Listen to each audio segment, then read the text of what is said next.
April 30 చరిత్రలో ఈరోజు జమ్మూ కాశ్మీర్ మారణకాండలు 2006వ సంవత్సరంలో ఏప్రిల్ 30వ తేదీన జమ్మూ కాశ్మీర్లోని రెండు వేర్వేరు ప్రదేశాల్లో 35 మంది హిందువులను ముస్లిం తీవ్రవాదులు దారుణంగా హత్య చేశారు. ఏప్రిల్ 30 అర్ధరాత్రి దోడా జిల్లాలో తీవ్రవాదులు 22 మంది హిందువులను కాల్చి చంపగా ఉధంపూర్ నుండి 13 మంది మృతదేహాలను కూడా స్వాధీనం చేసుకున్నారు. ఆ సమయంలో దేశ ప్రధాని డాక్టర్ మన్మోహన్ సింగ్ ఏప్రిల్ 30వ తేదీ అర్ధరాత్రి దోడా జిల్లాలో తెల్లవారుజామున 2:30 గంటలకు ఆర్మీ యూనిఫామ్లో ఉన్న లష్కరే తోయిబా ఉగ్రవాదులు ప్రజలను వారి ఇళ్ల నుండి బయటకు తీసుకువెళ్లారు. వారి మతం గురించి అడిగారు. వారిలో హిందువులను విడిగా నిలబెట్టి ఆపై ఒక్కొక్కరిగా 22 మంది హిందువులను దారుణంగా చంపారు. అందులో 3 ఏళ్ల బాలిక కూడా ఉంది. అయితే ఉగ్రవాదులు చిన్నారులు, మహిళలు అనే తేడా లేకుండా నరమేధం చేశారు. దానితో పాటు ఉధంపూర్ జిల్లాలోని బసంత్గఢ్ ప్రాంతంలో ఒక గ్రామంలో ఉగ్రవాదులు 13 మంది హిందూ గొర్రెల కాపర్లను అపహరించి బుల్లెట్లతో కాల్చి చంపారు. ఈ రెండు మారణకాండలకు పాక్ మద్దతు గల లష్కరే తోయిబా మూకలు బాధ్యులు. 2 రోజుల తర్వాత భారత ప్రభుత్వానికి హురియత్ కాన్ఫరెన్స్కు మధ్య జరగాల్సిన సమావేశాన్ని ఉగ్రవాదులు ఆపాలనుకున్నారని నిపుణులు అంటారు. అందుకే ఈ నరమేధం చేశారని చెబుతారు. డగ్లస్ కింగ్స్ ఫోర్డ్పై బాంబు దాడి 1908వ సంవత్సరం ఏప్రిల్ 30వ తేదీన యువ విప్లవకారుడు ఖుదీరామ్ బోస్, అతని సహచరుడు Prafulla Chaki Calcutta chief presidency magistrate అయిన డగ్లస్ కింగ్స్ ఫోర్డ్ కారుపై ముజఫర్పూర్లో బాంబు విసిరారు. అప్పటి దేశంలో బ్రిటిష్ పాలన ఉండేది. కింగ్స్ ఫోర్డ్కి చాలా క్రూరమైన న్యాయమూర్తిగా పేరుంది. కలకత్తా మెజిస్ట్రేట్గా ఉన్నప్పుడు బెంగాల్ విభజన సమయంలో నిరసన తెలిపిన విప్లవకారులకు అతను చాలా క్రూరమైన శిక్షలు విధించాడు. విప్లవకారుల పట్ల అతనికి ఉన్న ద్వేషాన్ని చూసి యుగాంతర్ కమిటీ సమావేశమై కింగ్స్ ఫోర్డ్ను చంపాలని నిర్ణయించుకున్నారు. దీనికోసం ఖుదీరామ్ బోస్, ప్రఫుల్ల చాకిని ఎంపిక చేసి వారికి ఒక పిస్టల్ ఇంకా బాంబును అందించారు. కానీ దురదృష్టవశాత్తు విప్లవకారులు బాంబు వేసిన కారు బ్యారిస్టర్ కెన్నెడీది. అందులో అతని భార్య ఇంకా కుమార్తె ప్రయాణిస్తున్నారు. పేలుడు ధాటికి బండి భాగాలు ఎగిరిపోయాయి. సంఘటన తర్వాత ప్రఫుల్ల చాకి, ఖుదీరామ్ బోస్ 25 కిలోమీటర్లు నడిచి వేణి రైల్వే స్టేషన్కు చేరుకున్నారు. బ్రిటిష్ పోలీసులు వారిని వెంబడించారు. మరుసటి రోజు ఉదయం అంటే మే 1న బ్రిటిష్ వారు ఖుదీరామ్, ప్రఫుల్లను చుట్టుముట్టారు. అక్కడ చాకి అరెస్టు చేయబడే ముందు తనను తాను కాల్చుకున్నాడు.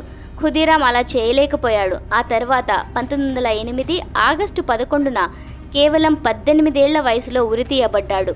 బ్రిటిష్ వారిచే ఉరితీయబడిన అతి పిన్న వయస్కుడైన భారతీయ విప్లవకారులలో ఖుదీరామ్ బోస్ ఒకడు. దాదాసాహెబ్ ఫాల్కే జయంతి 1870వ సంవత్సరం ఏప్రిల్ 30వ తేదీన భారతీయ సినిమా పితామహుడు దాదాసాహెబ్ ఫాల్కే మహారాష్ట్రలోని త్రయంబక్లో జన్మించారు. ఆయన పూర్తి పేరు దుండిరాజ్ గోవింద్ ఫాల్కే. దాదాసాహెబ్ ఫాల్కే సినిమాల నిర్మాణం, దర్శకత్వం, స్క్రీన్ ప్లే, రచన ద్వారా భారతీయ సినిమాకు అమూల్యమైన సేవలు అందించారు.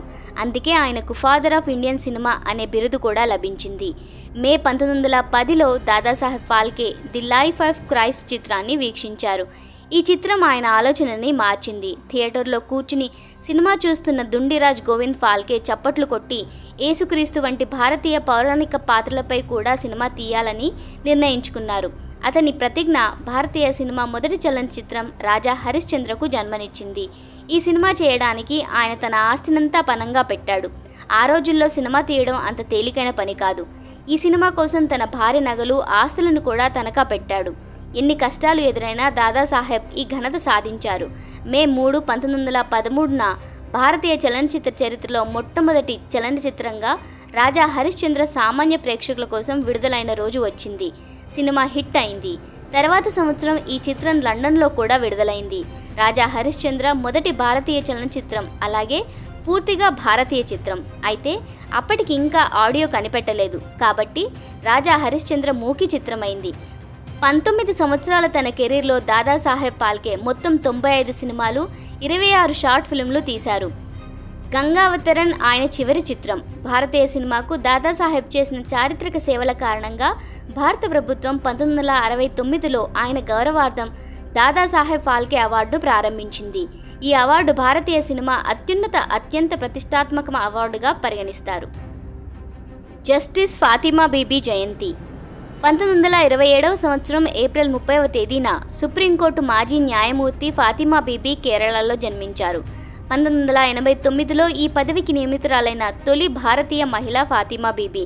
ఆమె అక్టోబర్ 6, 1989 నుండి ఏప్రిల్ 29, 1992 వరకు సుప్రీంకోర్టులో న్యాయమూర్తిగా ఉన్నారు.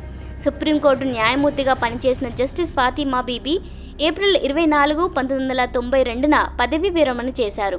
దీని తర్వాత ఆమె జాతీయ మానవ హక్కుల కమిషన్ సభ్యురాలుగా, ఆ తర్వాత తమిళనాడు గవర్నర్గా పనిచేశారు. దేశ మాజీ ప్రధాని రాజీవ్ గాంధీ హత్య కేసులో 4 ఖైదీలు దాఖలు చేసిన క్షమాభిక్ష పిటిషన్లను తిరస్కరించడంతో తమిళనాడు గవర్నర్ పదవికి రాజీనామా చేశారు. ఆమె నవంబర్ 23, 2023న మరణించారు. హిందీ చిత్ర నటుడు రిషి కపూర్ మరణం. బాలీవుడ్ నటుడు రిషి కపూర్ 2020 సంవత్సరం ఏప్రిల్ 30వ తేదీన ముంబైలో మరణించారు. కపూర్ కుటుంబంలో పుట్టినప్పటికీ తన అద్భుతమైన నటనతో హిందీ చిత్రసీమలో తనకంటూ ఓ ప్రత్యేక గుర్తింపును తెచ్చుకున్నారు రిషి కపూర్. ఆయన రాజ్ కపూర్ రెండవ కుమారుడు. తన 50 ఏళ్ల సుదీర్ఘ చలనచిత్ర జీవితంలో రిషి కపూర్ సుమారు 121 చిత్రాల్లో నటించారు. రాజ్ కపూర్ చిత్రం మేరా నామ్ జోకర్తో చైల్డ్ ఆర్టిస్ట్గా అరంగేట్రం చేసి ఈ సినిమాలో తన నటనకు గాను జాతీయ అవార్డు కూడా అందుకున్నారు. హీరోగా ఆయన మొదటి చిత్రం బాబీ. ఇందులో ఆయన డింపుల్ కపాడియాతో కలిసి కనిపించారు. ఈ చిత్రానికి గాను ఫిల్మ్ఫేర్ ఉత్తమ నటుడి అవార్డుని అందుకున్నారు. Rishi Kapoor image romantic hero. ఆయన రొమాంటిక్ స్టైల్ని ప్రేక్షకులు చాలా ఇష్టపడ్డారు. 1973 నుంచి 2000 మధ్యకాలంలో రిషి 92 రొమాంటిక్ చిత్రాలలో నటించారు. వాటిలో 36 సినిమాలు సూపర్ హిట్గా నిలిచాయి. వీటిలో కర్జ్, దీవానా, చాందిని, సాగర్, అమర్ అక్బర్ ఆంథోనీ, హమ్ కిసీసే కమ్ నహీ, ప్రేమ్ రోగ్, హీనా వంటి చిత్రాలు ఉన్నాయి. జర్మన్ నియంత హిట్లర్ ఆత్మహత్య. 1945వ సంవత్సరం ఏప్రిల్ 30వ తేదీన జర్మన్ నియంత అడాల్ఫ్ హిట్లర్ బెర్లిన్లో బంకర్లో తనని తాను కాల్చుకుని ఆత్మహత్య చేసుకున్నాడు. హిట్లర్ 20వ శతాబ్దపు అత్యంత క్రూరమైన నియంత. 1933లో జర్మనీలో హిట్లర్ అధికారంలోకి వచ్చినప్పుడు అతను 6 ఏళ్లలో దాదాపు 60 లక్షల మంది యూదులను హత్య చేశాడు. వీరిలో 15 లక్షల మంది పిల్లలు మాత్రమే ఉన్నారు. హిట్లర్ ఏప్రిల్ 20, 1889లో ఆస్ట్రియాలోని వాగన్లో జన్మించాడు. 17 సంవత్సరాల వయసులో అతని తండ్రి మరణం తర్వాత అతను వియన్నా వెళ్ళాడు. డబ్బు కొరత కారణంగా పోస్ట్ కార్డులపై చిత్రాలు గీసి డబ్బు సంపాదించడం ప్రారంభించాడు. హిట్లర్ మనసులో కమ్యూనిస్టులు, యూదుల పట్ల ద్వేషం పుట్టిన కాలం అది. హిట్లర్ తన గురువు ఇటాలియన్ నియంత బెనిటో ముస్సోలినీ హత్య తర్వాత ఆత్మహత్య చేసుకోవాలని నిర్ణయించుకున్నాడు. నిజానికి రెండో ప్రపంచ యుద్ధం ముగియనుంది. ఆ తర్వాత ఏప్రిల్ 28, 1945లో బెనిటో ముస్సోలినీ కాల్చి చంపబడ్డాడు. ఏప్రిల్ 29న ముస్సోలినీ ఇంకా అతని సహచరుల మృతదేహాలను ప్రజలు చాలా అనాగరికంగా కించపరిచారు. తన గురువు బెనిటో ముస్సోలినీకి పట్టిన గతి తనకు కూడా పడుతుందని హిట్లర్ గ్రహించి ప్రజలు తనకు కూడా అదే చేస్తారని భావించాడు. ఈ కారణంగా హిట్లర్ మరుసటి రోజు ఆత్మహత్య చేసుకున్నాడు. అమెరికా అధ్యక్షుడిగా జార్జ్ వాషింగ్టన్ ఎన్నిక. 1789వ సంవత్సరం ఏప్రిల్ 30వ తేదీన 57 ఏళ్ల జార్జ్ వాషింగ్టన్ న్యూయార్క్లోని ఫెడరల్ హాల్లో అమెరికా మొదటి అధ్యక్షుడిగా ఏకగ్రీవంగా ఎన్నికయ్యారు. ఆ సమయంలో అమెరికా సమాఖ్య రాజధాని న్యూయార్క్. అధ్యక్షుడిగా వాషింగ్టన్ 2 పర్యాయాలు పూర్తి చేశారు. ఆయన ఫిలడెల్ఫియాలో మార్చి 4, 1793న రెండవసారి పదవీ ప్రమాణం చేశారు.